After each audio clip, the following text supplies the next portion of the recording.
But people in need nonetheless. That's it. Jesus Christ. It would be over the border like a kangaroo. Yeah. Ding, ding, ding, ding, ding, ding, ding. Yeah, Bert No, I would not do that. Chechnov was in 5. Voice biometrics is part of the process. I can hear someone behind that door for 5 minutes. Efficiency. I'll get the point.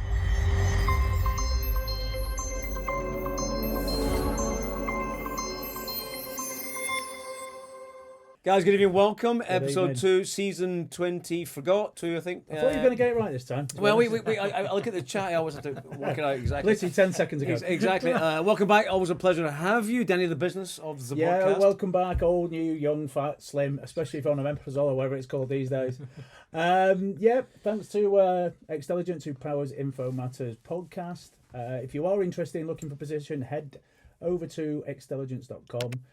Multitude of positions on there at the moment, especially around social media influencers. We're looking to get you guys on board. Yeah, something different. And give us a shout with some comments about the show. Exactly. So this week we've got a familiar face back, a good old buddy, Mr. Watkins. Good to see you back, brother. Good to see you. Always a pleasure, Stu. Good to see you. So you've a long time no see, by the way. I keep letting this drift, but as you know, we always give hosts a gift, and you've been on the show and you've had the bundle, you had all that. Yeah. So I'm like, what do I get Stuart? And thanks to the party Friday, it was wicked. Yeah, I was well. So I've got you a vintage vehicle train set. Oh, look at that. There you go. So when you go home to your son who goes, Dad, how was the podcast with those famous people? Then I can give him that. Yeah, you give him a train. Right, he'll put it right next to Fortnite and look at it, I'm sure. That's it, yeah. I didn't get a gift for the first podcast I was on. Did you not? No, that was a new thing. That was pretty much the start. It was right back in the start before we established the gift giving. That's great. This is really amazing. I really It's even got dust on the top because no one wanted it. No, I'm all over that. I love trains. Amazing what you get. Exactly. So Kenny, the topic this week, we know with Stuart previously, we discussed Zenu, we've discussed the fact NASA's one of your clients. Yeah. We're talking about deep fakes, etc.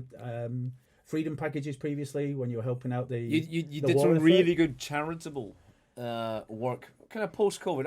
I forget the timing, Stuart. So we were kind of after COVID, Ukrainian war kicked off, and then you're in the identity verification trade, which was the principal business of Zenu. Yeah. But tell us a little bit about Freedom ID and how that came about. Yes, actually it started during COVID. Yep. So during COVID... Nobody can remember now, right? Yeah, I remember it was... 5 years ago when you think about it. It was pretty pants. Yeah. The first lockdown was quite good. My wife, I went and got... For fucking who? Yeah. Well, for us, I think. I remember going to the bank and getting out as much money as I could and getting home, and I kind of stashed up on money. My wife stashed up on the drinks and alcohol because the toilet roll was booze. completely Right. All the key essentials: toilet roll, booze. Well, you go to the shop and you didn't have a mattress. Like, what can you use? Mattress. Sellotape a mattress around your head. Go into Aldi and go, I'll have 10 of them. Yeah. So during COVID, because I've had that identity business obviously prior to COVID, for some time, right? So it's been like 8 years now, and Dad, who just moved back from Mum and Dad moved back from Italy to the UK, literally like weeks before COVID kicked off. So they're now stuck in a small house in some little suburb village instead of the villa that they sold in South Italy with a swimming pool. So, Dad, I'll see you Thursday at your villa with a swimming pool in Valencia. Yeah, cool. So they were at home, and Dad was saying like there's this scam going on that there's basically a bunch of people going to the elderly, saying that we can go and get your food, your prescription drugs, because the elderly were the ones that were kind of they're really isolated. They didn't want to go to Boots or whatever, right? And so there were a lot of genuine people who went around and basically went to the elderly's homes and helped out. But there was a ton of scandals, guys. I know. You know who you are. Yeah. So actually the first charity that we did was called Huddle Puddle. And basically, somehow it's Dad's name. We'll huddle around a puddle. I think that's what they probably did when they were kids or something. But everyone grouping fascinating around. Fascinating. I'm hungry. Stay there until you're spoken to. Huddle, where? On that puddle. So, Pump on the hump. We created the Huddle Puddle scheme, and basically it was run by the local communities. Yeah. and they would have their own communities, and within the communities they would basically issue, using our tech, these identities that where we verified the people. Yeah. And then they get a huddle puddle card on a phone, and then they turn up at the old person's house. And the old person would know that they'd been ID checked. And they would kind of ID check. So we did that. That was our first charitable thing with that was ID. kind of community service almost. Yeah. And, then the Ukrainian war. You did freedom boxes. And then we did the freedom boxes in Ukraine, which was all about That delivering. was the essentials. That was your correct. I imagine I said chocolate and toilet rolls earlier, but I imagine there was more to it. Chainsaws and tampons. There was toilet rolls actually, and I started clearing out the office because I put a lot. Yeah, you sent me a picture. And just stacks and stacks. That we didn't manage to send, and I got so much toilet roll if you want it. And remember when COVID kicked in? All the shelves went bare. That was the first thing people went for. Yeah. What you doing? I know what it's for. Toilet roll. Eat it. All right. Easy. Yeah. So.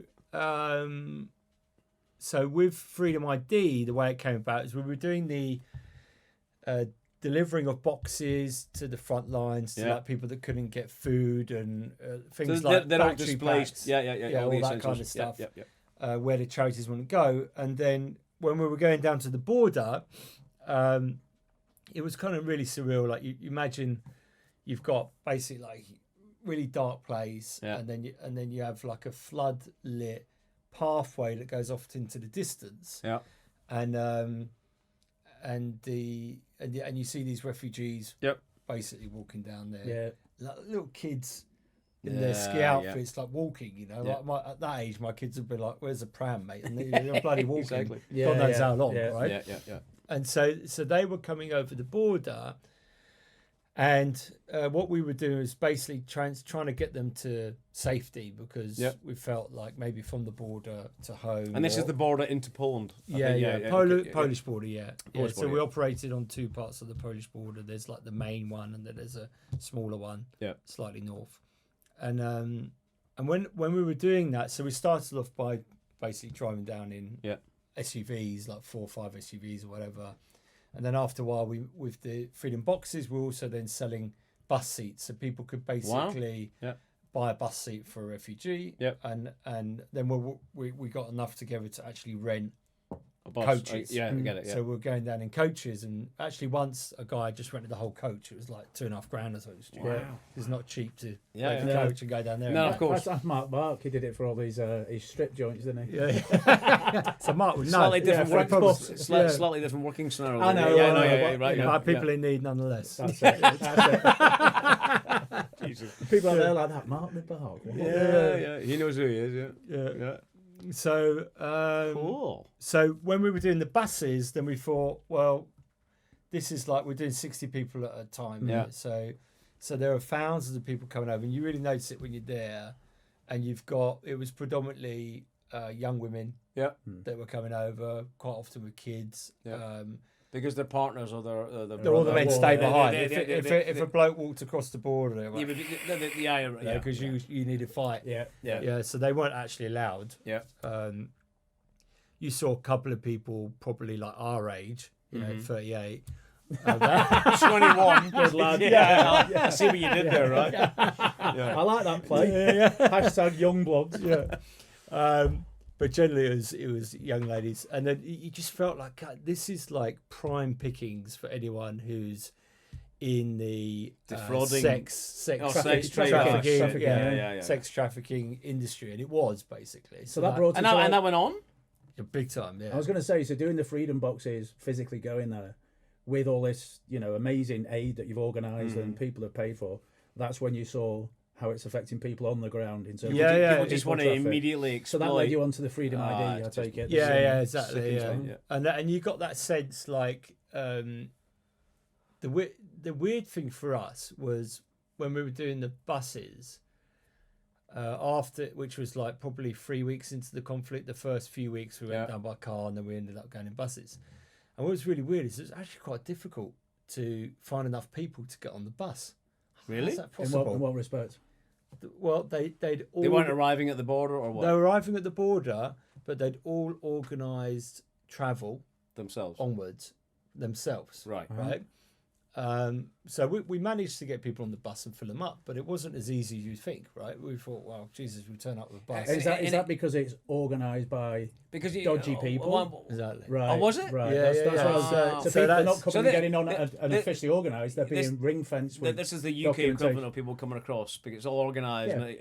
Yeah. So the issue, I mean, there would have been like, just to say, like, I'm sure 99% of the organisation was all ethical and above whatever. Board, but when I started to get worried about it, or we were speaking to the organisers at the time. Actually, there was no organisation; it was just a bunch of Polish students that rocked up and to help out. Yeah, there was no central organisation. Kudos to those. Yeah, they were really great.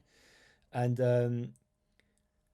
we were saying, like, isn't there a risk that anyone could pick these people up? And they're like, actually, it happens. And there have been arrests, right? Mainly, quite often Italians, weirdly, right? That's why your mum and dad left Italy. Yeah. My son Stuart Watkins runs a ring. But it was basically people that weren't organised that thought I can just go and pick purely up, opportunistic. Right? Because imagine I go to the border to offer a lift or bus to people, and I stand there, I say, not you, you. Because you're the most attractive. Got you. It's red flags, right? And then those people were getting arrested. Fair enough, right? Yeah. However, the difficult part is Telegram, Facebook, WhatsApp, completely unregulated, and you can see what they look like. Yeah, you can understand who are their friends, the rest of it, and then you can pick your targets, offer those people a ride. Yeah. Or what the main one was basically ride, accommodation, or job. And they're easy targets because they got nothing. Yeah, because they're desperate. Yeah. Oh no, there's a great person that's offering me help. Yeah. Right. That's going on all the time. So, so that's so they were getting in the van. They were getting in the car. And they're all yeah. I mean, there's some horrible stories. I don't know if she shared them, but I was involved. I mean, this is all. How did you go from freedom boxes? You got Zenu to freedom boxes to freedom ID, and the question is how you got to that. And so I'll give you one story. So I mean, I'm involved at that time. I was involved in different WhatsApp groups of counter efforts, right, to these people, and in these WhatsApp groups were actual victims that were currently in being sex trafficked. Right. So they go from a refugee through a nice Italian pickup, not Italian, but a pickup, and then they end up at sex work. Yeah. So one example of that was a lady in I think České Budějovice, right? So she came across the border. This guy offered her and her younger daughter the accommodation. She went to the accommodation. Yeah. And basically what they did was they took her young daughter, and this is like she's WhatsApping me this, right? They took her young daughter and basically used her as leverage to get the mother to do sex trafficking. Wow. Right? Wow. Jesus. And if she wouldn't do this or we do this to if she wouldn't obey, then they'll do this. So they said if you don't obey, we'll do this. We'll beat up your daughter. Well, I'll have 6 friends come around here. This is a Czech guy. In Czech Republic, I was going to say that's not Italian. And basically it happened. So she didn't agree. 6 guys came round, beat the hell out of a young kid, right? Wow. Until she would do this, right? Wow. So it's got. I mean, we managed through some very brave people to get get the girls out. Yeah. But after it happened, and that she only was able to get into that position because she somehow found out about WhatsApp groups you can join and make a cry for help. Wow. Right. And the authorities do nothing because they're scared to go to them anyway. We got the guy's bank statements because she took pictures of them. Right. We know who it is, but did nothing. Wow. Yeah. Wow. Shit. So that's going on all around the world. Yeah, of course. All the time. But you've seen it and you're trying to do something about it. So Freedom ID came from that basically. And what it is using various different really great partners around the world who provide their services for free to us. Because when you do an ID, you need to do various checks. Like imagine you do like a credit check, a document check, a biometrics check. Yep. There's a load of like official checks that you can do, and there's some unofficial checks. But just as credible, so you still get much more credible. Oh, okay, but are not available to. And this all ties into your Zenu suite of products, anyway. Well, some of them do. The kind of unofficial ones we don't sell because they don't exist, but they're the really solid ones, like searching various channels that you wouldn't normally find. Right. But the Freedom ID is basically a reusable ID that refugees can get, and the people that are helping refugees can get, the volunteers. So they've been. I mean, it doesn't go as far as making sure they're not an absolute asshole criminal. So So like host families, for example, if they're helping out refugees. Guy picking you up in his kidnapping van. Obviously, he's not going to. You can fuck off. I thought I know we shouldn't be laughing at anything. I just thought the A-team for some reason. No. I was thinking. Get in the van. What you talking about, Willis? That's a different show. I ain't drinking no milk. Or is it getting on a plane or something? Get on the plane. I'll get on the plane. That's Mr. T for those that are of a certain age, but we certainly know. You know, in this show we have to have a giggle. What was the drinking the milk? That was another one, wasn't it? No, I ain't getting on the plane. I ain't getting on the plane. I drink no milk. No. I'm not getting on the plane. Don't give me that. But then they would give him the milk, and of course all the kids it's definitely not different strokes. Yeah, that's true. It takes different strokes. And so you leverage what you'd already developed with Zenu to a degree with Freedom ID. Correct. Yeah. And that'll. Is there? Please tell me there's a story of. I mean, aside from finding this lady and after a cry for help, please tell me there's a story of real saviour. I'd like a good story to come out of this. Well, it's difficult, I'm afraid. Is the reality like that? One lady got rescued with her child for sure. Right. Hang on. Let's pick you up because of a result of your efforts. Well, no, that WhatsApp group wasn't a result of my efforts. It's just a result of a cumulative effort. She found the of group, nice but people unfortunately, after the event. It brought you to the wider picture of... Yeah. So that wasn't my effort. I was purely an observer of that. Right. And there was a lady's very brave husband, non-Czech, who just drove down there. Yeah. Give it those women. Yeah. Get out of my way. Okay, my car's been to the Ukrainian border twice. Yeah. Ukrainian friend, it brought back 2 grandmas. I mean, this was not, I suspect, at the real sharp end of the start of the war. It was. But I think that's comparable to this guy going and risking his life. Yeah. I was an Abu Dhabi. A glass of milk. I was in Abu Dhabi at the time, and somebody came to me and said, "Kenny, is your car in Prague?" And I facilitated getting the keys, and the car was there and back. Yeah. I mean, exactly. So a ton of people drove up. They did a load of great things. You used to see there would be strollers or prams at some of the Polish border train stations or close by, and the Polish would leave them on the platform so that when they came off the train, they'd somebody put the kids. So you've built the tech. Yeah, so we've got the tech. Now it's verifying refugees and it's verifying. And you're relying on partners to get this, basically to get it networked to as many people as possible, or how do you market? You're not marketing it, 'cause you're not marketing it for your own good. No. How do you get it in the hands of as many people? Host families. Well, so we're struggling with it. So the way we do it right now is we go through the charities, which are deadly slow. Basically, it's a free service, and even then, it's difficult. And why do you think it's slow? I think charity underfunded, not bothered. Because just because you're a charity doesn't mean that you've got a concerted effort to do as much as you can. No, I'd say that the charities have the real gate opener for Freedom ID will be if it's adopted by UNCH, like the UN, the big charities, right? That's and then the way the charities work is that they're like an engine of doing good, right?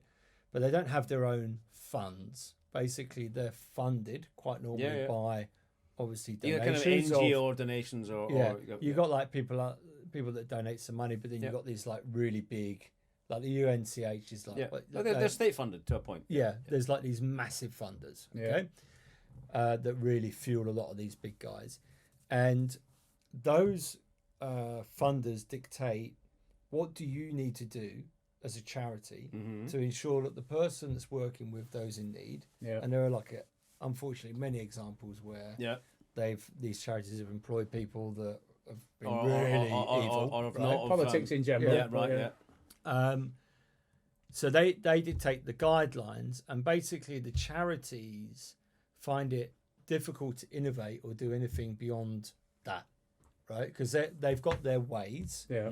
So let's say funder A would say, I would like, and the way this works normally actually is something called cash tokens, which basically means if you're a refugee, you can go to XYZ charity and get 400 euros. They just give you 400 euros. Because one of the most effective ways to actually curb sex trafficking and human trafficking is to empower the refugee. And the only way to empower the refugee is to give them money. It's to remove the need to do something for the money. Yeah, they feel risky. That lady that got in the car with her daughter was some desperate guy. Yeah. That's risky. She knew it's risky. Yeah, sure. Right? Yeah. If she had 400 euros, she'll get the train. Yeah. Right? And Okay, she'll go and stay in a hotel. I mean, that's not surely volume sustainable. That's a one-time. No, well, actually, it's not guaranteed either. It depends on the person. There are billions and billions and billions the mix, that get funneled into these cash tokens. It's a humongous thing. Okay. So the way that we're trying to support that is that these charities need to verify the identity and the worthiness, not the worthiness, the eligibility. Oh, you were there. It's kind of the entitlement. Because somebody else will exploit that because and but they do. To of course be, they do. Of course they do, right? So it's the eligibility to get that money. So what we're offering is a platform to quickly do that. Right. So it's credible. It's free. Yeah. Why wouldn't they rip your arm off? And how do these agencies interface with it? You give them a platform, a GUI. You log them in. Go in, logins, and they just get a refugee will come to the charity and say, I need money. Yep. Right. What they would normally do today is phone them up. Yep. How much do you need? I'm joking. Yeah. Let's say like 400 euros. If that's what's on offer. I'll have it. How much can I have? 400 euros. It's like we could do with Freedom ID for when your plane's delayed. 400 euros. Exactly. So they and the way that they verify the people is just like really antiquated. Normally it's like a WhatsApp video. Okay, let me see you. Flash me your ID. It could it could be not to say, nothing against Russians. There's no biometric check. In the Ukrainian war, it could be Russian people doing it, not Ukrainian, right? And so the issue is because that process isn't effective, then there's and less it's not funds verifiable. available. Yeah, because people it's not scalable. If you get en masse people doing that and they rape the fund, then of course the monies are misappropriated and distributed the wrong way. Because you see it Namister Republic near Kotva, the old department store. Yeah. There's a white van always there, and I think it's for Ukrainian refugees or coming to the country. They go to this van and fill out forms and stuff. I don't know what goes on after it. Do you see yourself in a position where you'd have these kind of outposts with a terminal that links directly into Freedom ID and they'd input it and get a verification, or how so the way it works today is that the refugee just gets a link on their mobile. Yeah. They go through like 2 or 3 steps. Which is your face? Yeah, all the face to check the ID with all the background checks. Boom, you got your ID. Right. And then the charity can distribute the funds. I know the Zenu product, correct me if I'm wrong, is a ID verified onboarding product or platform. Yeah. So if you're not going to be onboarded to the charity, well, maybe you are. Why not? But it runs through it bounces your ID off credibly. A number of verifiable sources to make sure you are Ukrainian and you're eligible for the whatever. So if you're receiving services, you need a Freedom ID. If you're receiving you need a Freedom ID. If you need help, you need a Freedom ID. But if you got, you only get it once as well. It's important. Right. So it never it's expires. Portable. No. Okay. It's a reusable digital ID. So it's smartphone based. Yeah.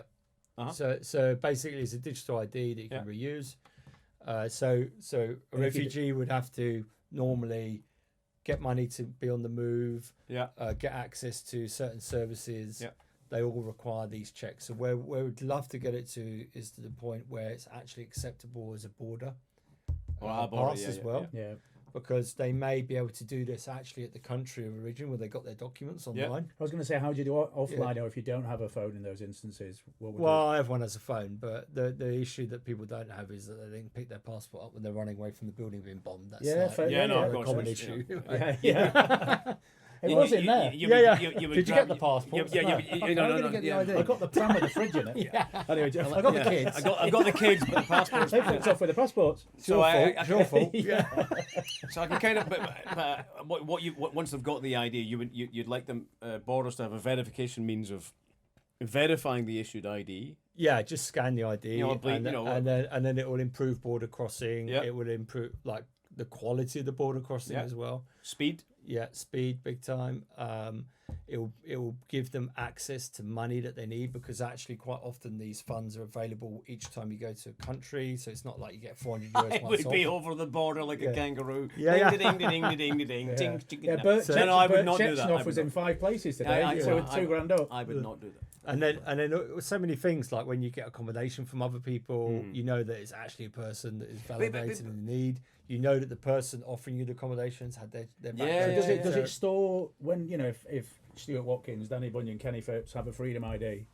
Do you have a record of where they're using it and how much help they are getting? So it keeps a track of database. So no, it tracks when it's used, but not like the financial. Not why you use it. It would be cool. Wouldn't that be advantageous to it would show be, if anyone's taking the piss? I mean, there's so many things we could do with it, but it's just funds are limited. I was going to say, are you funding yourselves? Yeah, I mean, and there comes a point where you have to remind yourself, if you're offering this as a free service, you're a commercial business. You don't want to risk your business by putting all your effort and money into this when it becomes a behemoth. It needs to be slick. Yeah, and then actually on the free stuff, basically, we've come to the realization we can't do it for free because it just costs so much to run. Sure, so operation it must be. If you want to scale this to like how many millions of people are displaced, and how many millions of people are helping them, right? It's a humongous cost. It's but there must tens of millions. It's not one bus load on the border. No, of course. But you'd argue at a nation state level. There's efficiency here. Efficiency. It could get really slick. He said fishing in the sea. Efficiencies we could get to. He's got a Freedom ID. Yeah, no. Efficiencies you could get to, and cost avoidance. We keep chatting for 2 minutes. He might have got it out. I'm going to say it again. I'm scared. Kelly, do you want to chip in with anything? Voice biometrics is part of the process. I can hear someone behind that door for 5 minutes. Efficiencies I'll get the point. Efficiencies we can get to that surely saves money. Yeah, absolutely. Yes, I got there. Right, about 5 minutes to get efficient. Efficiencies. Well, I ended up on it saves money. Yeah. So, absolutely. So the logical thing here is this changes the whole game. Charities give us money to run it. Yeah, right. You're out there, charities. This is going to be or at the cost coverage basis. Yeah. Just as an initiative, right? Okay, it's not boxes. We're not putting toothpaste in boxes. Yeah. I know you don't get it. Yeah. But it's actually a lot more effective. Yes. Right. But as a thing to go and get funding for that, which we tried for years. Yeah. It's really difficult. People don't get it. Yeah. No, it is boxes. No, it's not boxes. Okay. Oh, it's not aid arriving in a box of water, toothpaste, and bog roll. Yeah, got it. So the second is going to the charities and saying, guys, you have 300 people employed that are WhatsApp videoing people every day. Yeah. Which is really, and it's like really not effective and really not working. Yeah. Right? Why don't you plug this in? Yeah. It'll be far more efficient and you'll be able to help a lot more people. It'll be a lot more credible, so you better get a lot more funds. More use cases. Yeah, to support people, right? And not only that, you could use it in your internal staff. Yeah. Who, by the way, you got X, number of warnings for all these, but they don't do it. They're not doing it. Banging your head against the brick wall. Not necessarily putting numbers on the table, but I imagine per verification, you're like $1.50, $2, $5, $10. I don't know. Well, cost per verification, like employee cost, or if Petula comes from the Ukraine or whatever, and she wants a Freedom ID. Yeah, so establish that Freedom ID for her is. Yeah, so you do a one-time cost per person is probably €2.50. That's reusable. If you look at the cost for an agent employed that takes 20 minutes to verify someone, it's more like €50. Of course. Yeah. Right? I was kind of envisaging that's where we'd end up. You'd end up at single figures. And you have to do it again. that guy has to phone up the other charity. And then round the corner where you've got these queues of people queuing up with one person there, you've got vans of people going, we'll verify your ID for €100, and then they take them to... multiples of €50. It's not transferable, it's not credible, it's not verifiable, it's not recognised. You're still going to get kidnapped. But, right. So that's the... I mean, what we're doing now is that we're having a more concerted effort on basically building out a sales team to do it. Yeah. And charging the charities based on the business model, saying it costs you 25. You can pay as to you verify go. someone today. We'll charge you 5. Yeah. Right. And so what we're trying to do is get adoption that way. Mm-hmm. So let's see. We're at the beginning of that journey. I mean, does this Freedom ID require a world war? That's or are there uses? I mean, this displacement of anyone. War is the war going on. Is the reason that this established. But if all of a sudden there's so many wars going on. The whole world is at war. People displacement of any form. Exactly. It's people displacement of any form. I mean, look at it in the UK, from France, all the Syrian refugees, African refugees coming across. You need someone on the beach there, on the pebbles going, oi, oi. Well, we have got that, actually, funnily, in Calais. We do have people in Calais, I'm not saying, that shot. Really? We do. So this is not a Ukrainian thing, that was just what it started. No, that's where it started, So in Calais, we verify all the charity workers on the Calais border. So, I mean, the message to the audience, because there will be someone out there listening. I mean, I know we don't have a vast, fan base, but 5,000 people at each person. That if you could possibly, when this comes out, is just repost it to your network. Yeah. We'll put all the links in the description and anything you're doing. But one of you out there could know somebody who works in a charity or the EU or the UN. Yeah. Just post it to them. That could be the difference between that bus full of people or that lady and her daughter. Or God forbid something horrific and disappearing and a daughter getting battered. So having a Freedom ID, the cost of nothing to a charity to assist Stuart and his company, to moving it forward. Absolutely. You heard it here. We have a small movement in the back of the room. Sorry, no, I just have a basic question. We'll cut this out, but if you we never cut it out, Khaled. No, we will. We never cut. Give me the question. Is there a possibility that people can misuse? Good point. Yeah. This ID environment that you have created, so that they just people who don't necessarily need it. Everybody can misuse it, I suppose. Can't I guess they can. Can they impossible. screenshot it and I mean, what do you do to qualify for an ID? What is it? Yeah. So basically, if you look at what you're doing, you're validating someone's identity and eligibility for some product. Okay, so there's criteria for the eligibility bump. And then you get like a digital certification that only you can use with your biometrics and all the rest of it, right? So got it. So when you if you're looking at, like, obviously cross-border stuff, if you look at the charity worker who has to get verified today, what they do is very rudimentary, right? So I'm sure that the system will be exploited. I'm sure, but it'd be much less. Nothing's bulletproof. It'd be much more difficult to exploit this than what there is today. Yes. So it's way better because your system will have the charity worker who's receiving the person applying for their Freedom ID, and any host that's going to be charitable to host them, to provide transport, this and that, will also be run to all part of their system. So at the end of the day, anything that you do that includes a degree of third-party verification, not patchouli in finance, looking at a Skype call, won't be Skype anymore, but looking at a passport, is going to be better. Yeah. And I, as a vendor, if I'm a charity offering €300-400, and my criteria is you are displaced and you are of the ethnicity or the origin that you say you are, and maybe 2 or 3 other points, and I see that, tick, job done. Or if you're not, then Foxtrot Oscar. Yeah. But I mean, the UK, did I come from wherever I might have come from? Don't have to be Ukrainian in this case, whatever it might be. And I'm offering €200. Then you can you're free to make choices on what your caregiving criteria is based on a uniform set of data that's biometrically linked. And I imagine it's kind of wallet based. Is that how? Correct. Yeah. Okay. And so the way that I mean, I don't want to say how you can exploit the system, but basically AI is a big issue. Yeah. Because AI enables the deep fakes. Yeah. Right. Yeah. But that's a big issue anywhere. Yeah. Right. Yeah. The biometrics is kind of difficult to fake, because basically what you're doing is taking the video of the person from the source of the camera. But AI, you can generate videos to do that. But what we then do is many other checks. So you're checking address databases from the DVLA, right? From driving license. You're cross-checking the document, the biometrics, and the document with other databases.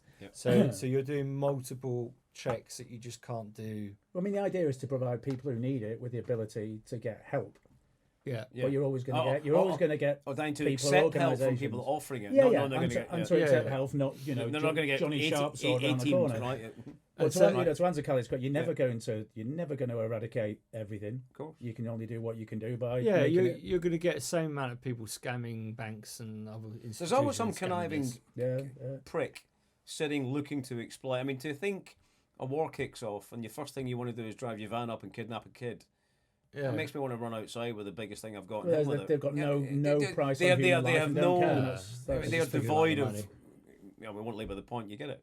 And so what's the future for this? Are you happy to continue this if you get? I think we should get someone on the show from a reputable charity.